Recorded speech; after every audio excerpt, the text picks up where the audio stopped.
Ya, puji Tuhan, Shalom, Jemaat Gia Condrokusuma Semarang yang saya kasih dalam Tuhan Yesus Kristus, dan juga para pendengar setia channel YouTube Yuk Mengajar dimanapun saudara berada. Saya bersyukur sekali karena sore malam hari ini saya diberikan kesempatan untuk menyampaikan atau memimpin pendalaman Alkitab berkaitan dengan khususnya berkaitan dengan topik yang sedang dibahas di bulan ini, yaitu tentang eskatologi atau kedatangan Kristus kedua kali. Nah, sebelum kita akan membahas topik ini, saya mengajak kita untuk berdoa. Kita meminta dan memohon pimpinan Tuhan agar acara PA pada saat sore atau malam hari ini bisa berjalan dengan baik dan lancar dalam pimpinan Tuhan. Mari kita berdoa. Tuhan, Bapa kami dalam kerajaan surga, kami sungguh sangat bersyukur karena kasih karunia Tuhan yang selalu Engkau limpahkan atas kehidupan kami. Selalu kami rasakan hari lepas hari hingga saat ini ya Tuhan. Dan pada saat ini ya Tuhan, kami akan belajar mengenai kebenaran firman Tuhan.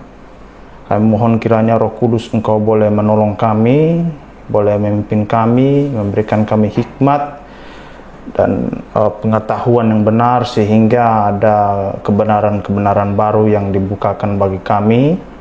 Dan biarlah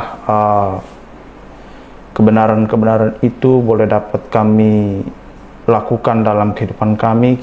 Sekiranya apa yang Tuhan ingin agar kami lakukan bagi hormat dan kemuliaan nama Tuhan. Tolong dan pimpin hamba-Mu ini yang lemah, yang terbatas, dengan hikmat dan kuasa-Mu, sehingga bisa dapat memimpin program ini, acara ini, pendalaman Alkitab ini dengan baik dari awal, pertengahan sampai pada akhirnya. Biarlah semuanya berjalan menurut kehendak pimpinan Roh Kudus. Kami serahkan semuanya ke dalam tangan kasih Tuhan. Ampunilah segala salah dan dosa kami. Demi Kristus Tuhan dan Juru Selamat kami yang hidup, kami berdoa dan kami siap untuk belajar kebenaran firman Tuhan pada saat ini. Amin.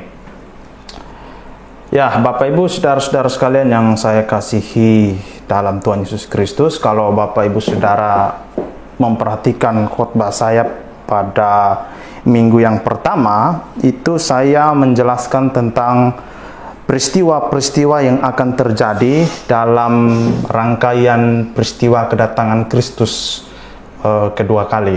Dan di situ saya menjelaskan bahwa kedatangan Kristus kedua kali itu terjadi pada dua tahap. Tahap pertama itu Kristus datang di awan-awan, kemudian dia mengangkat orang percaya, baik yang sudah mati dibangkitkan, dan juga orang-orang percaya yang masih hidup diubahkan, dan dua-duanya diangkat bersama-sama untuk menyongsong Tuhan di angkasa. Kemudian bertemu dengan Tuhan, ada reuni di sana, dan selanjutnya masuk ke dalam surga untuk menerima upah atau pahala sebagai imbalan terhadap segala perbuatan baik ataupun pelayanan yang dilakukan oleh orang percaya selama di bumi, dan selanjutnya masuk ke dalam pesta perjamuan kawin anak domba. Nah, kemudian setelah gereja atau orang percaya itu diangkat, dunia masuk ke dalam masa tribulasi selama 7 tahun, dan mereka yang ada di dalam masa tribulasi itu adalah mereka yang tidak percaya kepada Tuhan Yesus dan juga Israel yang menolak Yesus. Jadi mereka akan mengalami masa kesusahan besar selama 7 tahun, dan di akhir dari masa tribulasi selama 7 tahun itu, Tuhan Yesus akan datang kembali ke dalam dunia, menginjakkan kaki di bumi, bersama dengan para orang-orang salehnya atau orang-orang kudusnya untuk memerintah dalam kerajaan 1000 tahun damai dan selanjutnya. Nah, Bapak Ibu saudara-saudara sekalian, terkait dengan apa yang saya khotbahkan itu ada muncul berbagai tanggapan dan pertanyaan-pertanyaan yang diajukan berkenaan dengan apa yang sudah saya sampaikan pada minggu yang pertama itu. Nah, di sini saya akan mencoba untuk menjawab beberapa pertanyaan yang sudah diajukan kepada saya. Ada kurang lebih 4 atau 5 pertanyaan yang diajukan kepada saya. Saya akan mencoba menjawab. Mungkin bukan menafsir ya, mungkin ada sedikit penafsiran, tapi mungkin lebih banyak apa yang dikatakan teks seperti itu ya, apa yang dikatakan teks. Karena kalau menafsir itu ada metodenya secara khusus dan itu memiliki kemampuan khusus untuk bisa menafsir. Tapi saya akan mencoba menjawab. Nah, pertanyaan pertama itu berkaitan dengan kebangkitan orang mati. Nah, di sini apakah ketika orang mati dibangkitkan pada hari kedatangan Tuhan Yesus dan orang percaya yang masih hidup ketika diubahkan, tubuh baru yang akan dikenakan itu adalah tubuh yang sama dengan tubuh yang dikenakan oleh Adam ya, pada waktu ketika Adam itu diciptakan. Ya, apakah ketika orang percaya yang mati dibangkitkan dan orang yang masih hidup pada saat kedatangan Kristus kedua kali diubahkan, itu kan mengenakan tubuh baru. Nah, tubuh baru itu bentuknya seperti apa? Apakah seperti tubuh Adam ketika dia diciptakan? Ya, menurut saya tidak ya. Kenapa? Karena begini, pada waktu Adam diciptakan sebagai manusia, memang dia diciptakan sebagai manusia yang tidak berdosa. Itu kita bisa melihat dari Kejadian pasal 1 dan 2. Jadi kalau kita mau lihat garis besar kitab suci itu terbagi atas 3 bagian ya. Jadi Kejadian 1 dan Kejadian 2 itu adalah dunia tanpa dosa. Kemudian Kejadian 3 sampai kitab Wahyu pasal yang ke-20 itu adalah dunia dalam keberdosaan, dan Wahyu pasal 21 dan Wahyu pasal 22 itu adalah dunia tanpa dosa. Jadi tanpa dosa, dosa, dan tanpa dosa lagi seperti itu. Nah, memang pada waktu diciptakan Adam diciptakan sebagai manusia yang tidak berdosa. Namun itu bukan berarti bahwa pada waktu dia diciptakan sebagai manusia yang tidak berdosa, maka secara otomatis Adam itu sudah diprogramkan untuk tidak bisa atau mustahil berdosa. Nah, karena kalau kita lihat dalam Kejadian pasal 3 ya, Adam dan Hawa, manusia pertama itu mereka jatuh ke dalam dosa ya, sebagai akibat dari mereka gunakan ya, yang biasanya disebut kehendak bebas itu ya, kebebasan yang Tuhan dan telah berikan kepada mereka untuk tunduk kepada Allah. Jadi walaupun mereka diciptakan pada mulanya tanpa dosa, tidak secara otomatis mereka tidak bisa berdosa. Mereka akan jatuh, Kejadian pasal 3 memberitahukan kepada kita bahwa pada akhirnya Adam dan Hawa jatuh ke dalam dosa. Nah, sedangkan tubuh baru yang akan dikenakan oleh orang percaya pada waktu Tuhan Yesus datang dan mengubahkan tubuh kita adalah tubuh yang tingkat kualitas kerohaniannya itu full, penuh, dan menyebabkan manusia itu mustahil untuk bisa jatuh ke dalam dosa lagi.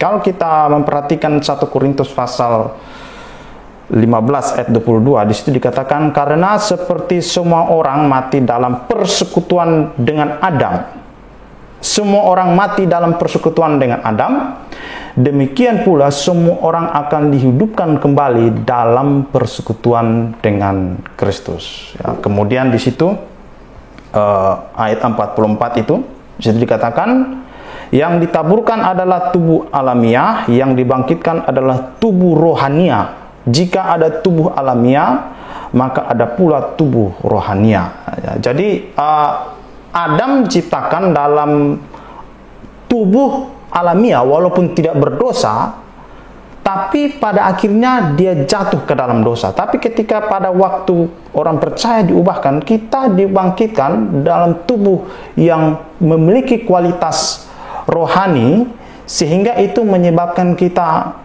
mustahil atau tidak bisa jatuh ke dalam dosa lagi.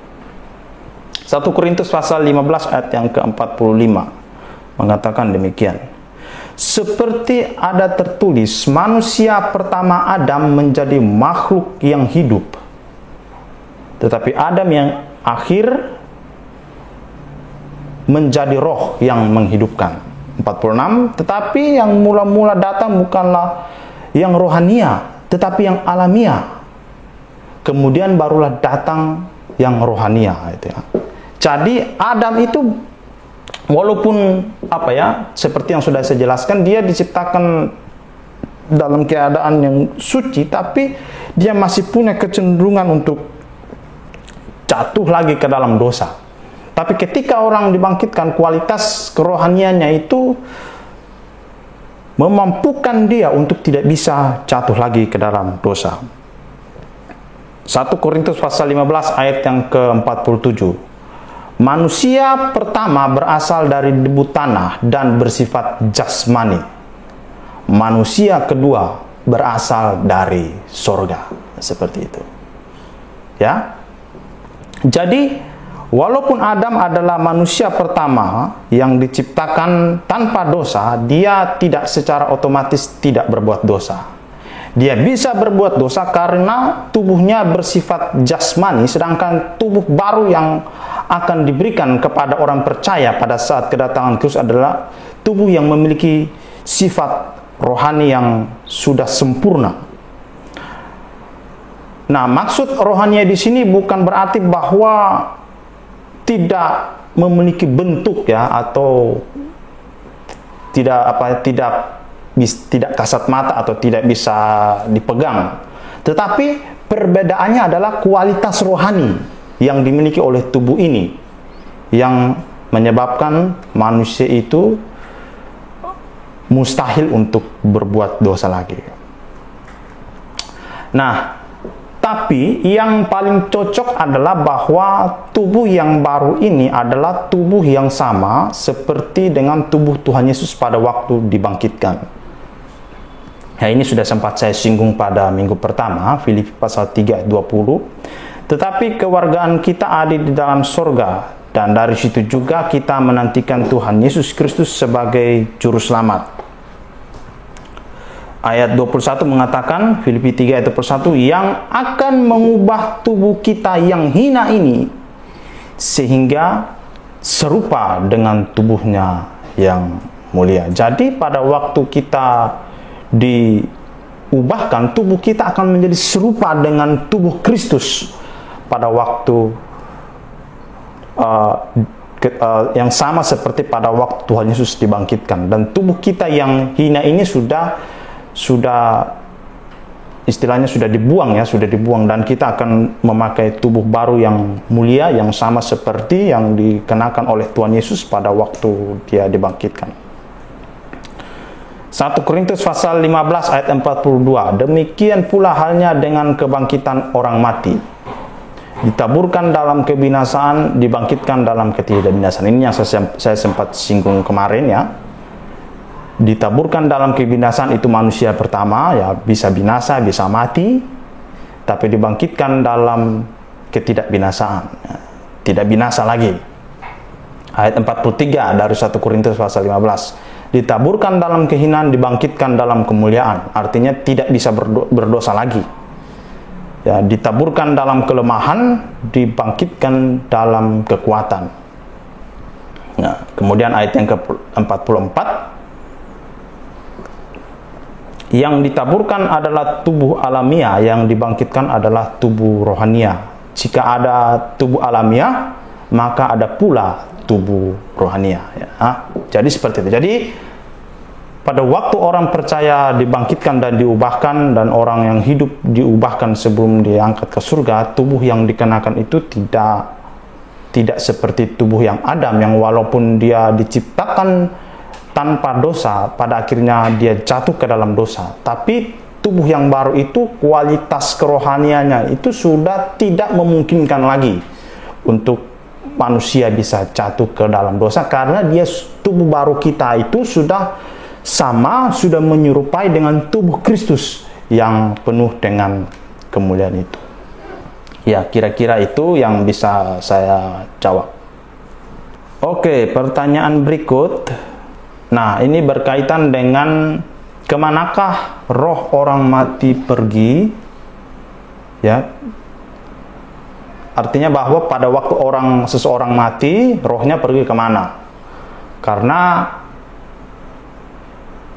orang Kristen memiliki satu pengakuan iman yang percaya bahwa ada kebangkitan orang mati. Nah, jadi sebelum Tuhan Yesus datang, orang mati akan dibangkitkan. Nah, itu rohnya pergi kemana? Atau tinggal di mana, seperti itu.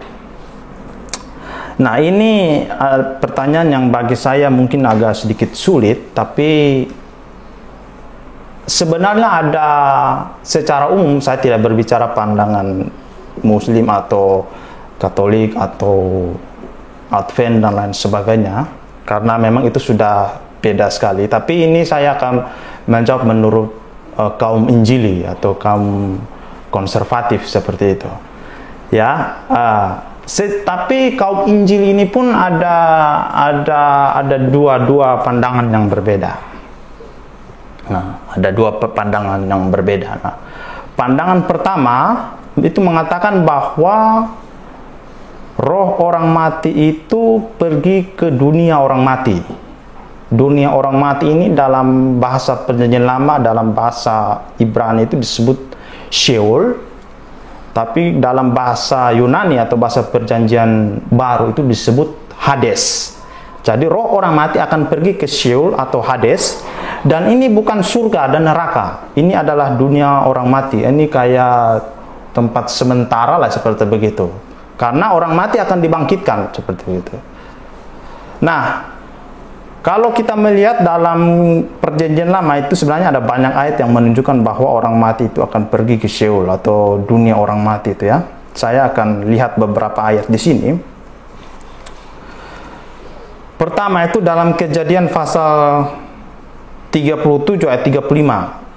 Di situ dikatakan, sekalian anaknya laki-laki dan perempuan berusaha menghiburkan dia, tetapi ia menolak dihiburkan, serta katanya, tidak, aku akan berkabung sampai aku turun mendapatkan anakku ke dalam dunia orang mati. Demikianlah Yusuf ditangisi oleh ayahnya. Ini Yakub, ya.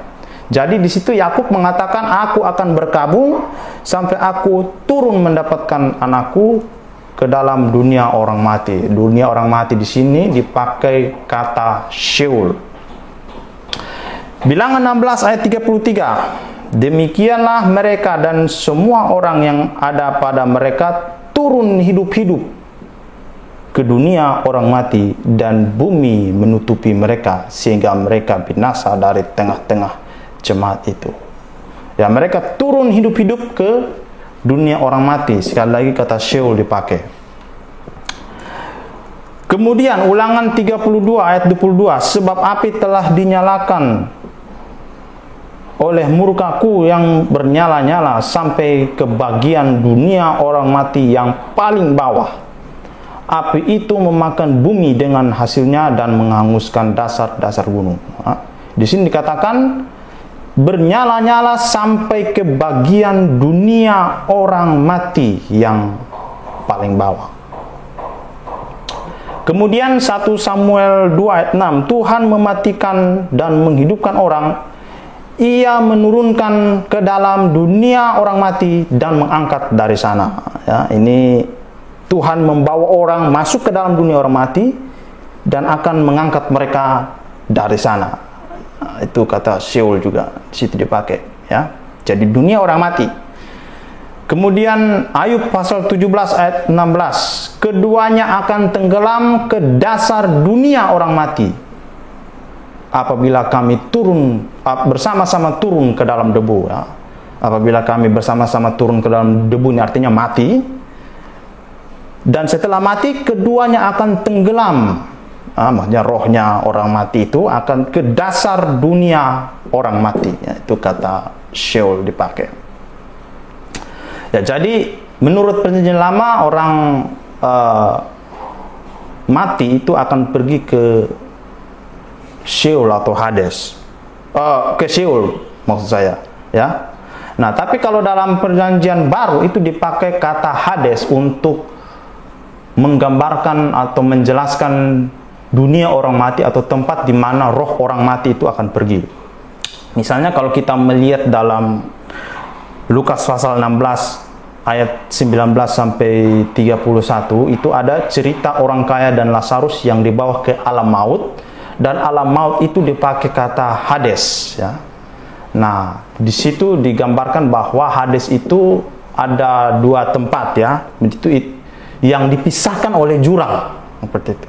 Jadi Lazarus itu dia bersandar di situ dikatakan bahwa Lazarus itu duduk di pangkuan, tapi sebenarnya itu dia kayak lebih bersandar, ya, bersandar di Abraham seperti gitu. Sedangkan orang kaya menderita, dan mereka berdua dipisahkan oleh jurang yang orang kaya tidak bisa pergi ke Lazarus juga tidak bisa pergi ke orang kaya seperti itu, ya. Itu dipakai kata Hades untuk menjelaskan bahwa ada alam maut atau tempat di mana roh orang mati itu akan pergi atau akan tinggal setelah dia mati. Kemudian Efesus pasal 3 ayat 9. Bukankah ia telah naik? Ia ini Tuhan Yesus, ya. Ia telah naik berarti ia juga telah turun ke bagian bumi yang paling bawah. Jadi Yesus turun ke bagian bumi yang paling bawah. Bagian bumi yang paling bawah ini menurut paham orang yang kaum Injil yang mempercayai ini adalah posisi atau letak di mana Sheol atau Hades itu berada. Jadi Sheol atau Hades itu berada di bagian bumi yang paling bawah, itu seperti itu. Kemudian 1 Petrus pasal 3 ayat 19 sampai 20. Dan di dalam roh itu juga ia pergi memberitakan Injil kepada roh-roh yang di dalam penjara, yaitu kepada roh-roh mereka yang dahulu pada waktu Nuh tidak taat kepada Allah, ketika Allah tetap menanti dengan sabar waktu Nuh sedang mempersiapkan bahteranya, di mana hanya sedikit, yaitu 8 orang yang diselamatkan oleh air bah itu. Jadi begini, ini 1 Petrus pasal 3 ayat 19 sampai 20 ini saya menjelaskan sedikit. Ini kalau dalam teologi ini ada satu doktrin yang disebut weekend di neraka. Jadi di sini pandangan ini mengatakan bahwa pada waktu Tuhan Yesus mati, rohnya juga turun ke dalam alam maut. Dan di sini dikatakan dia pergi memberitakan Injil kepada roh-roh yang di dalam penjara. Nah, ini kemudian dipakai oleh kalangan-kalangan tertentu untuk menjelaskan bahwa roh-roh orang mati itu bisa dapat diinjili dan bisa dapat diselamatkan. Padahal sebenarnya tidak, karena begini, dalam bahasa Yunani itu kata memberitakan itu ada dua. Yang pertama itu evangelism atau euangelion, dan yang kedua itu keruso. Euangelion itu adalah memberitakan Injil dengan tujuan supaya orang itu selamat. Sedangkan keruso itu adalah semacam memproklamasikan atau istilahnya mengumumkan gitu. Bukan untuk tujuan supaya dia selamat, tetapi memberitakan bahwa Tuhan Yesus waktu turun ke dalam dunia orang mati, dia memberitakan bahwa kebenaran yang telah disampaikan oleh nabi-nabi itu sudah dia genapkan pada waktu dia mati di atas kayu salib, seperti itu. Jadi ini dihubungkan dengan proto-evangelium yang di dalam Kejadian 3 itu, yang merupakan untuk pertama kalinya Injil diproklamasikan. Dan itulah yang dibawa oleh Yesus pada waktu dia turun ke dalam alam maut. Dia memproklamasikan kemenangannya kepada roh-roh orang yang berada di dalam Hades, seperti itu. Jadi pada waktu Yesus mati, dia juga turun ke dalam Hades atau dunia orang mati itu untuk memproklamasikan kemenangannya. Oh, bahwa saya sudah menang atas maut, seperti itu. Tapi bukan tujuan supaya roh-roh orang mati itu percaya, tapi hanya untuk sekedar memproklamasikannya saja, seperti itu. Kemudian Wahyu pasal 20 ayat 13 sampai 14. Maka laut menyerahkan orang-orang mati yang ada di dalamnya, dan maut dan kerajaan maut, ini ya, kerajaan maut menyerahkan orang-orang yang ada di dalamnya. Jadi orang-orang yang ada di dalam Hades ini diserahkan, dan mereka dihakimi masing-masing menurut perbuatannya. Jadi ini ada juga, kita percaya kebangkitan orang percaya, tapi konteks Wahyu pasal 20 ini kebangkitan orang yang tidak percaya. Jadi orang percaya juga akan dibangkitkan. Dan mereka dihakimi masing-masing menurut perbuatannya, lalu laut dan kerajaan maut itu dilemparkan ke sebuah lautan api.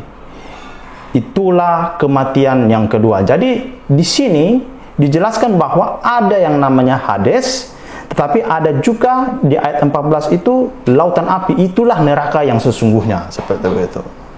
Jadi ada maut dan kerajaan maut, yaitu kan, itulah Hades, menyerahkan orang-orang mati itu yang di dalamnya. Artinya mereka bangkit lagi ya dari dalam Hades itu untuk dihakimi, dan setelah dihakimi mereka mereka pasti akan masuk ke dalam neraka, seperti itu. Jadi setelah mereka bangkit dari alam maut itu, mereka dihakimi, dan setelah dihakimi mereka dilemparkan, dimasukkan ke dalam lautan api. Itulah neraka, seperti itu. Jadi setelah kerajaan 1000 tahun itu berakhir ya, orang-orang mati yang tidak percaya kepada Tuhan Yesus akan dibangkitkan dari Hades, kemudian mereka dihakimi dan dimasukkan ke dalam neraka. Jadi roh orang mati belum langsung pergi ke surga atau neraka, tapi ke Sheol atau Hades. Di Hades itu roh orang mati yang percaya akan menikmati kebahagiaan sementara, itu seperti Lazarus itu. Dan roh orang mati yang tidak percaya itu akan merasakan penderitaan yang sementara. Itu dalam Lukas pasal 16 itu ya, yang tadi itu kisah Lazarus dan orang kaya. Nah, ketika Tuhan Yesus datang momen pertama, roh orang mati yang percaya itu akan dibangkitkan dari Hades dan naik ke surga. Itu dari 1 Tesalonika pasal 4 ayat 13 sampai 18. Dan roh orang mati yang tidak percaya akan dibangkitkan dari Hades untuk dilemparkan ke dalam neraka setelah kerajaan 1000 tahun itu selesai, yaitu di Wahyu pasal 20 ayat 13 sampai 14.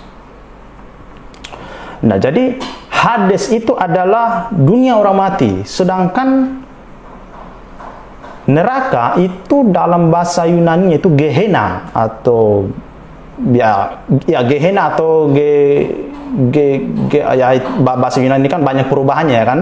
Banyak perubahan di belakangnya ya. Gehenna seperti itu. Jadi Hades itu bukan neraka atau juga bukan surga, tapi itu adalah dunia orang mati. Di dalam Hades itu ada gambarannya itu kan seperti di kisah Lazarus dan orang kaya itu. Jadi ada itu kayak satu dunia, ada tempat untuk orang yang tidak percaya, ada tempat untuk orang yang percaya, dan itu ada dipisahkan oleh jurang seperti begitu. Jadi itu kayak kalau mau digambar gitu kayak satu ruangan dua bilik lah seperti begitu. Nah, itu. Ya itu pandangan pertama, ya itu kaum Injil yang pertama. Pandangan yang kedua itu mengatakan bahwa roh orang mati langsung ke surga dan ke neraka. Ya, itu dulu saya juga berpandangan seperti ini. Nah, dasar dari keyakinan bahwa roh orang mati langsung surga ke neraka itu yang pertama itu bahwa kaum ini menganggap bahwa cerita orang kaya dan Lazarus yang dibawa ke alam maut itu diartikan sebagai surga dan neraka yang kekal, seperti itu ya. Cerita orang kaya dan Lazarus yang dibawa ke alam maut itu mereka artikan sebagai surga dan neraka kekal.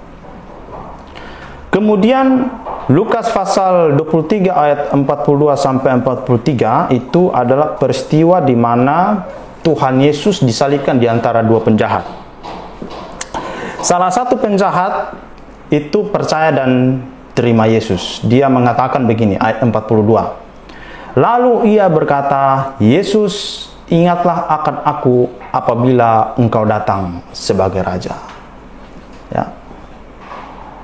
Ayat 43, Yesus berkata kepadamu, Yesus berkata kepadanya, "Aku berkata kepadamu, sesungguhnya hari ini juga engkau akan ada bersama-sama dengan aku di dalam Firdaus." Ya, jadi di sini kata Firdaus diartikan sebagai surga.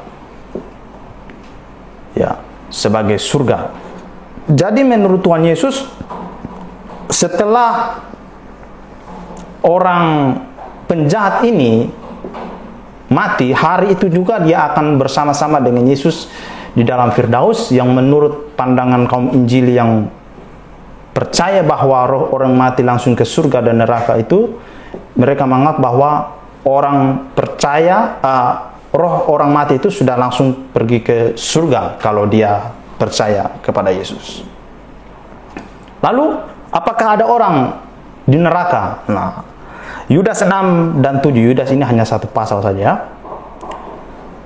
Dan bahwa ia menahan malaikat-malaikat yang tidak taat pada batas-batas kekuasaan mereka, tetapi yang meninggalkan tempat kediaman mereka dengan belenggu abadi di dalam dunia kekelaman sampai penghakiman pada hari besar.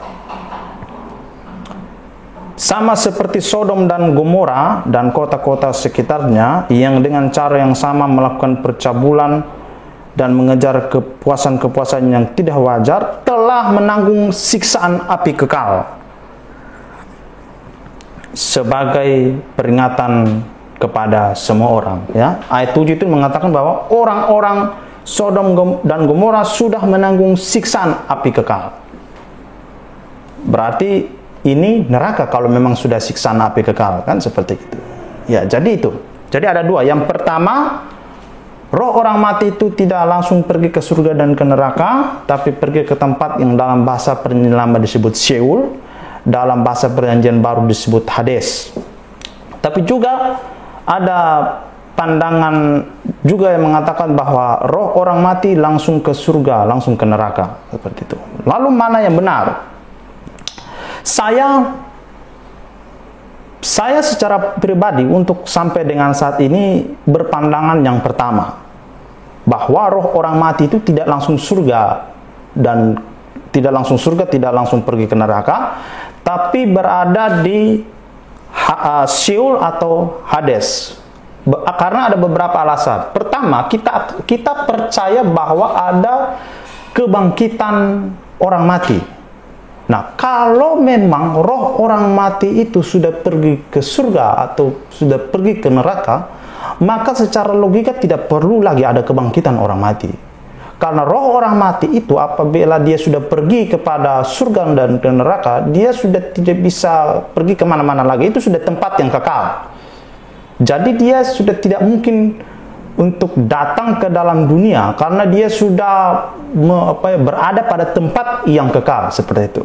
Kedua, seperti yang sudah saya jelaskan tadi, bahwa Lukas pasal 16 ayat 19 sampai 31 ini adalah cerita orang kaya dan Lazarus itu memakai kata Hades. Hades itu adalah tempat sementara atau dunia orang mati.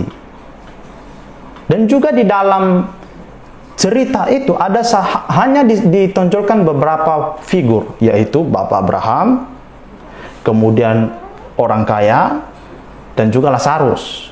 Padahal sebenarnya dalam surga itu ada Allah, tapi tidak ada Allah ditonjolkan di sini. Nah, kalau berarti bahwa Hades ini bukan tempat kediaman Allah, ini adalah tempat kediaman roh dari orang-orang yang sudah mati. Kemudian dalam Lukas pasal 23 ayat 42 sampai 43 itu Yesus mengatakan bahwa sesungguhnya hari ini juga engkau akan bersama-sama dengan aku di dalam Firdaus. Kata yang dipakai di sini adalah paradeisos. Nah, sebenarnya dalam bahasa Yunani kata yang diterjemahkan untuk surga itu ada dua. Yang pertama itu adalah paradeiso. Yang kedua itu adalah Uranus. Kata paradeiso ini, kata Uranus ini kalau saya teliti, ini selalu diterjemahkan dan dipakai untuk menunjukkan tempat di mana Allah berada. Ini Uranus ini lebih kepada posisi atau lokasi seperti itu. Jadi tempat di mana Allah berada.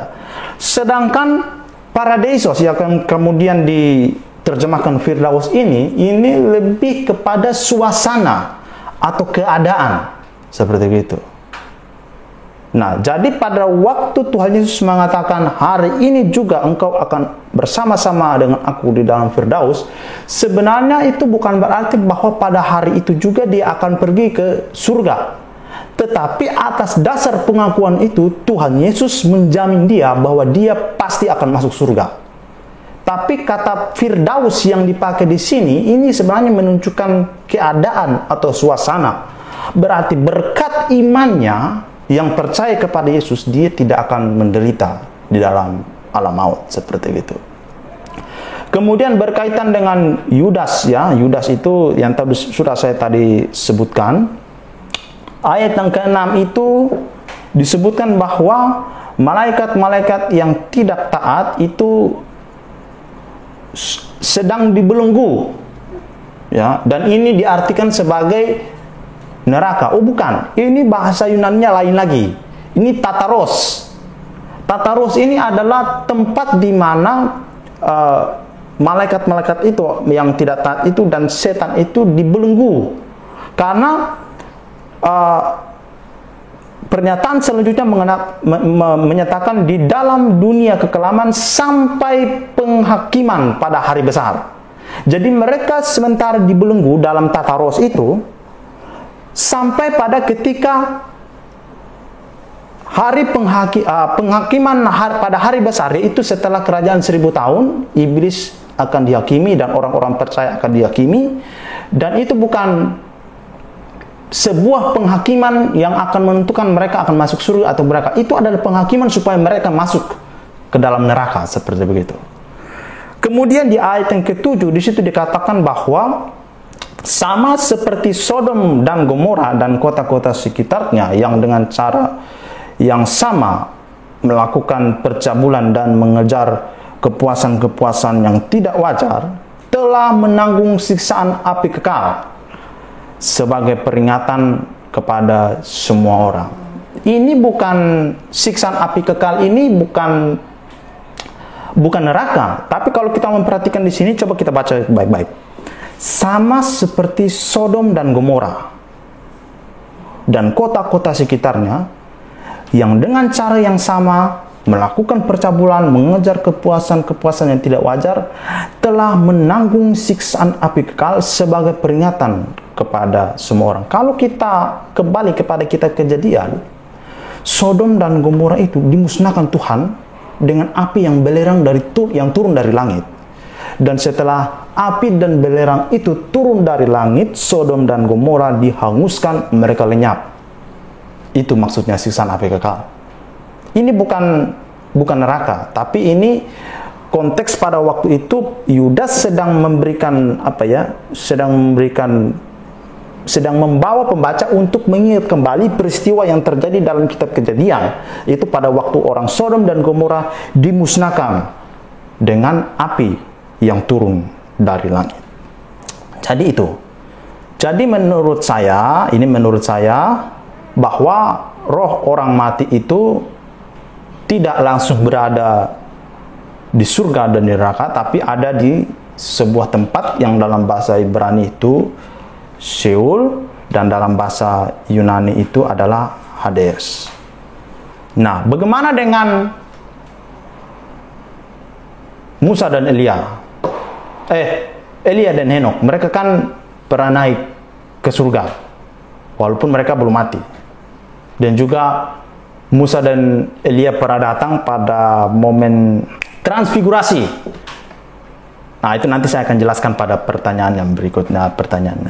Jadi itu, menurut saya orang yang percaya itu, roh orang yang mati itu belum langsung ke surga neraka, tapi kalau dia percaya kepada Yesus, dia turun ke dalam Hades. Orang yang tidak percaya juga turun ke dalam Hades, tapi berada di tempat yang berbeda.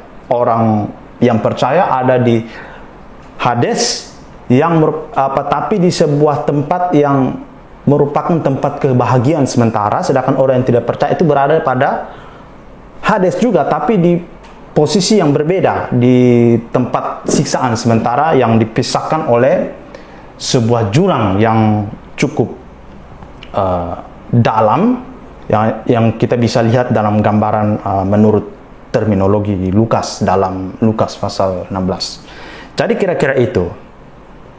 Ya, itu menurut pandangan saya. Silahkan kalau memang Bapak Ibu Saudara mungkin tidak setuju dengan pandangan saya dan mungkin berpandangan bahwa saya percaya bahwa roh orang percaya itu langsung surga, langsung neraka. Silahkan. Kalau memang bisa menemukan argumentasi yang kuat yang bisa mendukung pernyataan Bapak Ibu Saudara berkaitan dengan pernyataan itu, ya silahkan. Tapi sejauh ini, inilah pandangan saya, bahwa roh orang mati itu dia belum langsung pergi kepada surga dan neraka, tapi di sebuah tempat yang dalam bahasa Ibrani disebut Sheol, dan dalam bahasa Yunani disebut Hades. Ya, itu kira-kira. Kemudian pertanyaan berikut, apakah dalam perjanjian lama ada nubuat tentang kedatangan Kristus yang kedua kali? Ya. Nah, Bapak Ibu Saudara, memang kalau kita mau berbicara secara spesifik, hampir tidak ada ayat, hampir saya bilang hampir tidak ada ayat dalam PL yang membahas tentang momen kedatangan Kristus kedua kali secara spesifik dan seakurat perjanjian baru. Nah, mengapa? Karena memang dalam pemahaman saya, di dalam perjanjian lama itu, nubuat nabi perjanjian lama itu hanya menunjuk pada kedatangan Kristus yang pertama.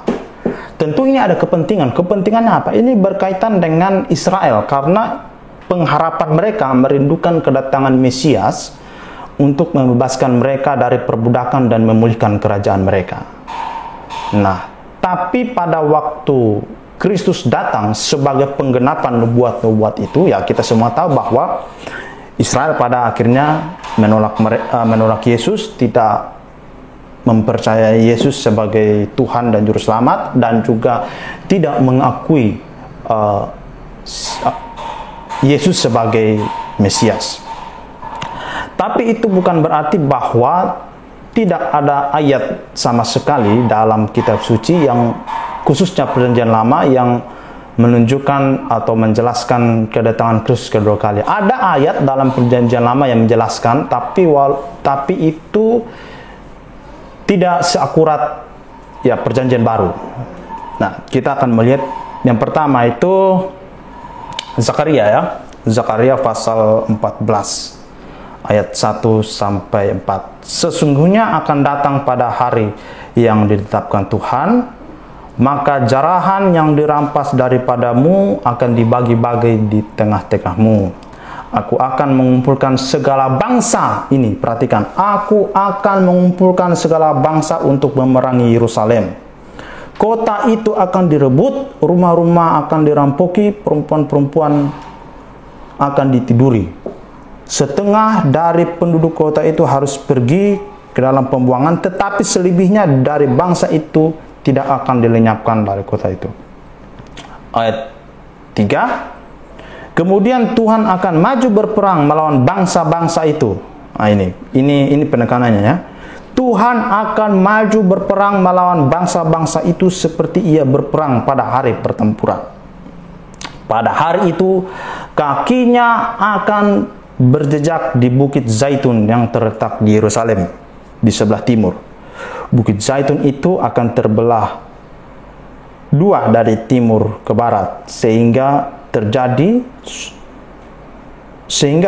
suatu lembah yang sangat besar.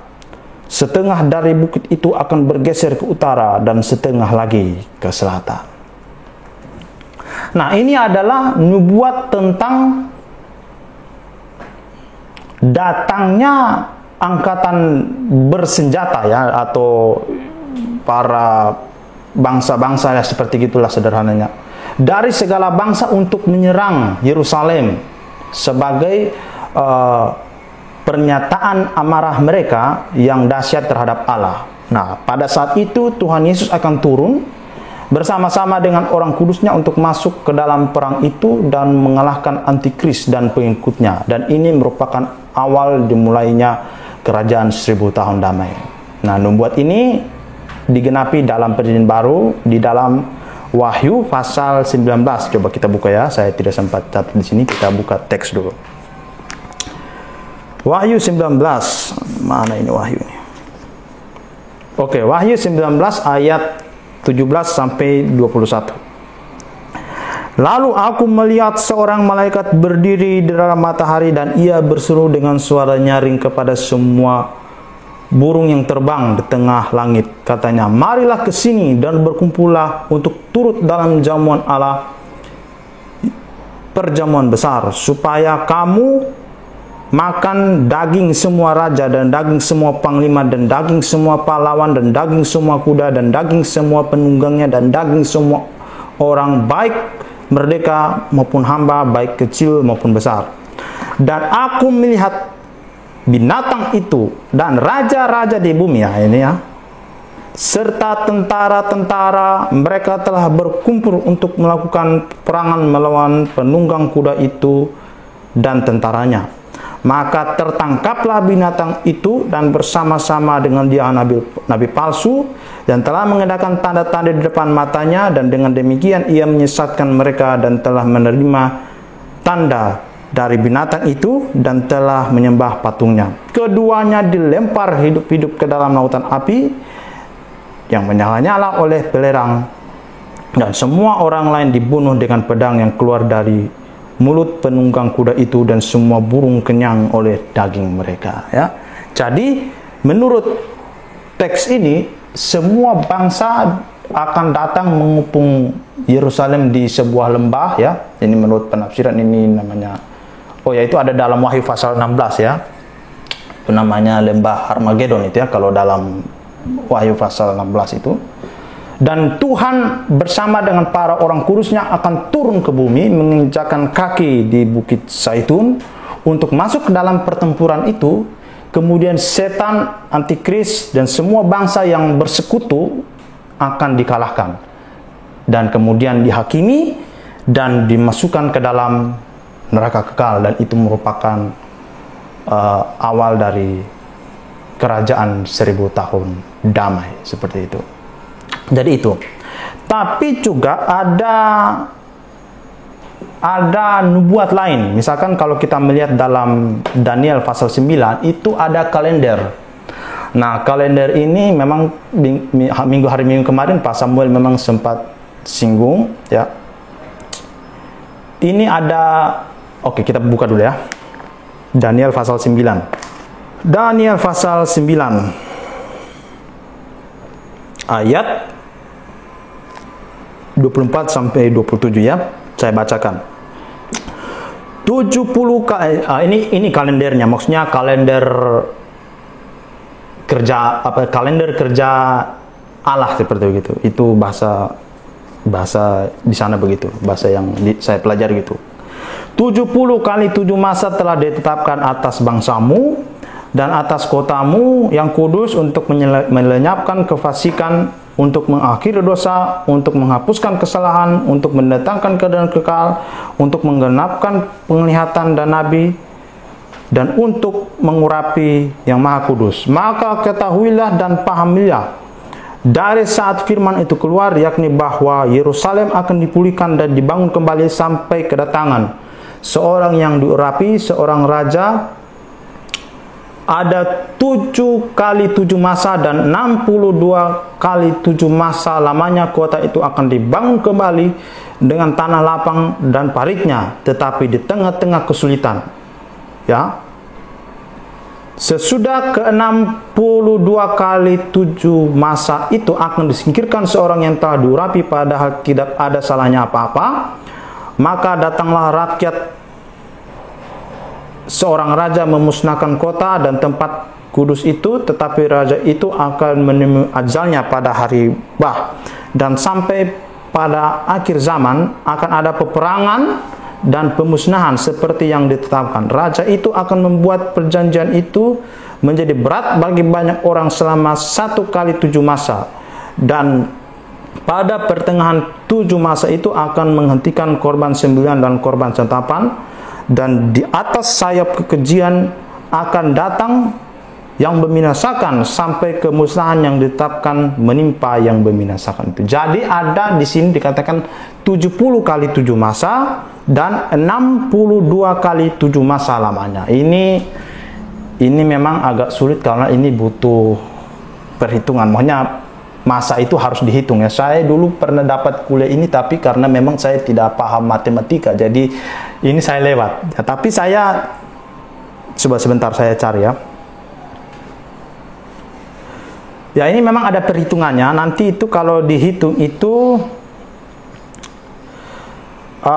mulai daripada Yerusalem itu nanti dikosongkan, kemudian nanti ada dekret dari Kores, kemudian dekret dari siapa itu, Raja Artasasta ya, kemudian sampai pada permulaan gereja sampai Yesus mati dan lain sebagainya, dan kemudian sampai pada Daniel pasal 9 ayat 27 itu sampai masa tribulasi itu selesai yang ditandai dengan kedatangan Kristus kedua kali dan dimulainya masa pemerintahan di bumi selama 1000 tahun. Ya, ini memang ada perhitungannya. Saya ini memang ya, kalau matematika itu bukan keahlian saya, jadi ini bukan. Tapi itu memang ada perhitungannya sendiri. Jadi dari sini kita bisa melihat bahwa di dalam perjanjian lama itu ada nubuatan tentang kedatangan Kristus yang kedua kali. Tadi saya sudah tunjukkan Zakaria pasal 14 ayat 1 sampai 4 itu nubuatnya, sedangkan Daniel pasal 9 itu kalendernya, atau bahasa Inggrisnya itu timetable ya. Ya, sekali-sekali bahasa Inggris itu ya. Timetable ya. Jadi itu. Hanya memang saya tidak menguasai perhitungan itu. Tapi memang kalau dihitung itu kelihatannya masuk akal seperti itu ya. Oke. Itu dulu. Oke, pertanyaan yang keempat. Pada waktu Tuhan Yesus datang, masih ada orang percaya dan orang yang tidak percaya yang masih hidup. Apakah itu tidak bertabrakan dengan ayat dalam Ibrani yang menyatakan bahwa semua manusia ditetapkan untuk mati? Nah, bahwa Alkitab memang mencatat bahwa semua orang pasti akan mati, benar. Misalkan dalam Roma pasal 6 ayat 23, upah dosa maut. Jadi semua orang manusia pasti mati. Kemudian Ibrani pasal 9 ayat 27. Dan sama seperti manusia, ditetapkan untuk mati hanya satu kali saja dan sesudah itu dihakimi. Jadi memang manusia itu ditetapkan untuk mati, sesudah itu dihakimi. Lalu bagaimana dengan 1 Korintus pasal 15 ayat 51? Di situ dikatakan, sesungguhnya aku menyatakan kepadamu suatu rahasia. Kita tidak akan mati semuanya, tapi kita semuanya akan diubah. Jadi menurut Paulus dalam ayat ini, maksud saya ayat lagi ya. Dalam ayat ini manusia akan mati tetapi tidak semua. Mengapa demikian? Nah, begini. Menurut pemahaman saya itu begini. Kalau kita memahami kitab suci, maka kita harus memahami bahwa di dalam Alkitab itu ada hal-hal tertentu yang dijelaskan dan itu merupakan prinsip-prinsip umum, tetapi juga ada hal-hal tertentu dalam kitab suci yang dijelaskan dan itu menjelaskan bahwa itu adalah prinsip-prinsip khusus atau merupakan perkecualian. Misalnya, semua manusia berdosa, tapi ada perkecualian. Yesus itu manusia. Kita percaya bahwa dia Allah 100%, dia manusia 100%. Artinya, semua kepenuhan manusia ada dalam diri Yesus, semua kepenuhan Allah ada dalam diri Yesus. Nah, semua manusia berdosa. Berarti seharusnya Yesus juga berdosa, tapi ada perkecualian. Dia tidak berdosa.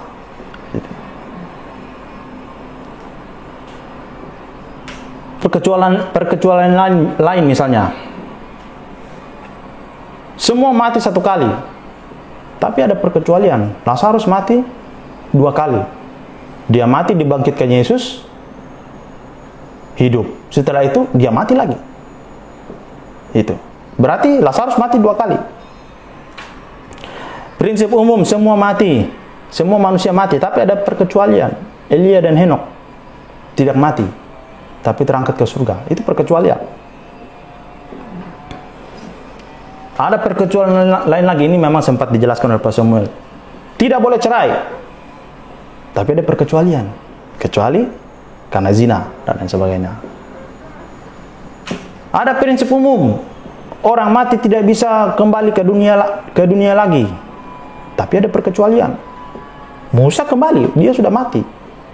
Dia bertemu Yesus bersama dengan Elia di gunung kemuliaan. Nah, demikian juga ketika Paulus mengatakan bahwa kita tidak akan mati semuanya, tapi kita semuanya akan diubah. Ini memang konteksnya Paulus lagi bicara tentang doktrin khusus, yaitu tentang kebangkitan orang mati atau kebangkitan tubuh. Di mana ketika Tuhan Yesus datang, tubuh kita akan diubah menjadi tubuh kemuliaan. Sekarang begini, semua orang akan mati. Dihitung sampai 100 tahun ke depan, mayoritas kita pasti semua sudah mati. Ya, kecuali kalau ada kasih karunia bisa hidup lebih dari 100, ya puji Tuhan. Tapi kalau misalnya malam ini Tuhan Yesus datang, kita kan masih hidup. Berarti pada waktu Tuhan Yesus datang, ada orang-orang yang masih hidup. Sebagian orang masih hidup pada waktu Tuhan Yesus datang. Tapi kalau misalnya Tuhan Yesus datang 1000 tahun ke depan, kan kita tidak tahu kapan Tuhan Yesus datang. Kita masih hidup atau sudah mati? Ya sudah mati 1000 tahun. Ya kecuali kalau Tuhan kasih karunia kita hidup 1000 tahun lagi, wah itu penderitaannya luar biasa ya. Ya, tapi walaupun demikian bumi ini selama bumi ini masih berjalan, masih ada orang yang masih hidup 1000 tahun ke depan ketika Tuhan Yesus datang misalnya. Ya, jadi 1 Korintus pasal 15 ayat 51 itu Paulus tidak sedang berbicara suatu prinsip umum, tetapi dalam konteks khusus atau konteks tertentu, yaitu kedatangan Kristus kedua kali. Nah, ini juga disinggung dalam 1 Tesalonika pasal 4 ayat 16 sampai 17. Sebab pada waktu tanda diberi, yaitu pada waktu penghulu malaikat berseru dan sangkakala Allah berbunyi, maka Tuhan sendiri akan turun dari sorga, dan mereka akan mati dalam Kristus dan akan lebih dahulu bangkit. Sesudah itu kita yang hidup yang masih tinggal, kita yang hidup yang masih tinggal akan diangkat bersama-sama dengan mereka dalam awan menyongsong Tuhan di angkasa. Berarti pada waktu yang datang masih ada orang hidup, tapi sudah ada orang yang sudah mati. Ya, seperti itu. Ya, oke. Satu jawaban bonus untuk pertanyaan dari saudara Febri berkaitan dengan masa tribulasi. Ya. Untuk apa orang percaya diangkat ke surga? Ya? Pertama, untuk melindungi dari masa tribulasi, karena memang saya sudah jelaskan bahwa Tuhan tidak menghendaki agar orang percaya itu mengalami aniaya atau malapetaka atau penyiksaan dalam masa tribulasi itu. Tetapi tujuan dari masa tribulasi itu adalah karena nanti di situ yang akan masuk ke dalam masa tribulasi itu adalah Israel, orang-orang yang tidak percaya Yesus, bangsa-bangsa lain yang kafir. Seperti itu. Nah, kenapa mereka harus masuk ke dalam masa tribulasi itu? Sebenarnya di situ Tuhan memberikan kesempatan bagi mereka. Karena kita tahu Israel sampai sekarang banyak yang tidak percaya Yesus sebagai Mesias. Mereka masih menunggu Yesus. Tapi dalam masa tribulasi itu akan muncul banyak saksi.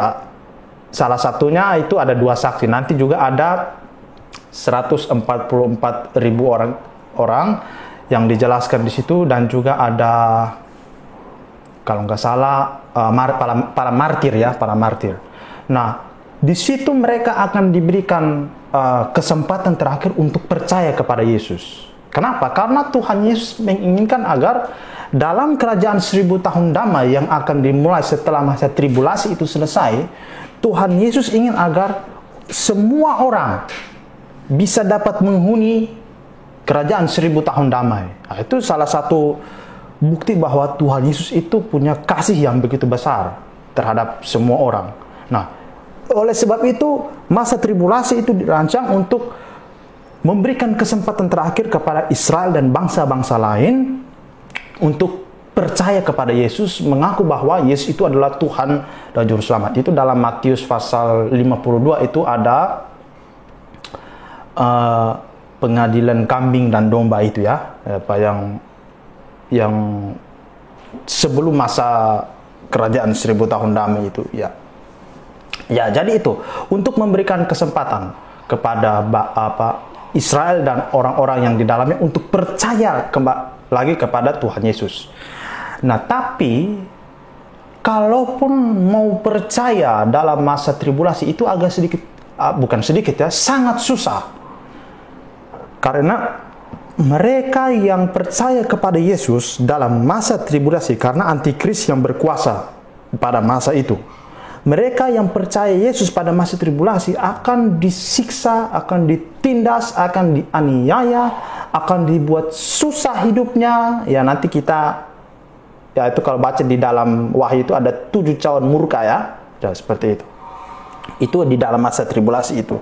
Pokoknya mereka akan dikucilkan ya, tidak bisa hidup secara normal ya. Mungkin mau mengurus kehidupan, mau pergi belanja, mau pergi ke ini, mau pergi ke ini, mau mengurus lain sebagainya, itu akan susah. Dan mereka akan mengalami kemalangan hidup. Nah, tapi mereka diperhadapkan dengan 2 pilihan, mau percaya Yesus dengan konsekuensi itu tadi, penderitaan itu. Tetapi kalau tidak mau percaya Yesus, mereka pasti akan mengikuti antikris itu dan akan masuk ke dalam siksaan api yang kekal, yaitu neraka, seperti itu. Jadi itu ya Febria, tujuan masa tribulasi itu adalah kesempatan terakhir bagi bangsa-bangsa lain dan Israel untuk bertobat. Kamu seharusnya bersyukur karena kamu tidak masuk pada masa tribulasi. Kalau kamu percaya Yesus, kamu pasti akan diangkat dan kamu akan terhindar dari malapetaka itu ya. Jadi gitu ya Febria. Nah, kalau tidak jelas nanti tanya kepada Pak Samuel.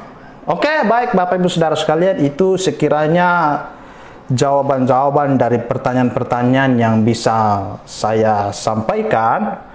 Ya, mohon maaf kalau mungkin ada kekurangan atau ketidakjelasan atau mungkin hal-hal yang mungkin kontradiksi dengan pemahaman Bapak Ibu Saudara.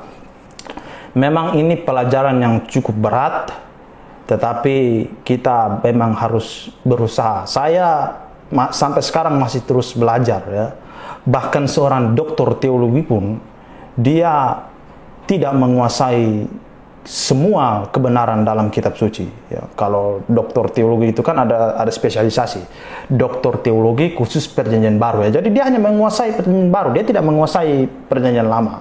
Seperti itu. Ada doktor yang teologi yang khusus perjanjian lama, dia hanya menguasai perjanjian lama. Tapi dalam perjanjian lama pun dia mungkin hanya menguasai narasi, syair, dia tidak menguasai nubuat. Nah, itu seperti itu ya. Jadi saya dulu pernah di waktu dalam sebuah kelas ada salah satu dosen kami itu dosen perjanjian baru, dia bilang begini, kalau saya khotbah dalam perjanjian lama jangan cepat-cepat percaya.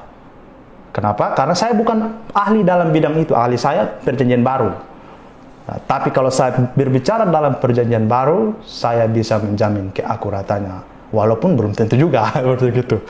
Jadi kita sampai kapanpun tidak akan bisa memahami kitab suci karena hikmat Allah ini tiada pernah terbatas. Oleh sebab itu, mari kita terus berdoa, memohon agar Roh Kudus terus menguatkan iman kita, agar walaupun kita tidak bisa dapat memahami keseluruhan isi Alkitab, tetapi kita diberikan iman yang teguh untuk terus percaya kepada Kristus.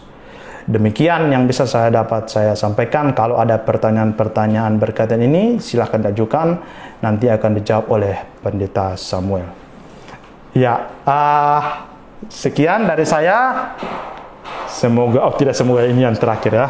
Oke, kita berdoa untuk mengakhiri pelajaran kita pada pagi hari ini. Tuhan, kami bersyukur untuk firman Tuhan yang Kau berikan kepada kami. Kami sadar Tuhan bahwa firman Tuhan itu memiliki kebenaran yang sulit untuk bisa dapat kami pahami dengan keterbatasan kami sebagai manusia, terkhususnya ketika kami sebagai manusia yang berdosa ini ya Tuhan.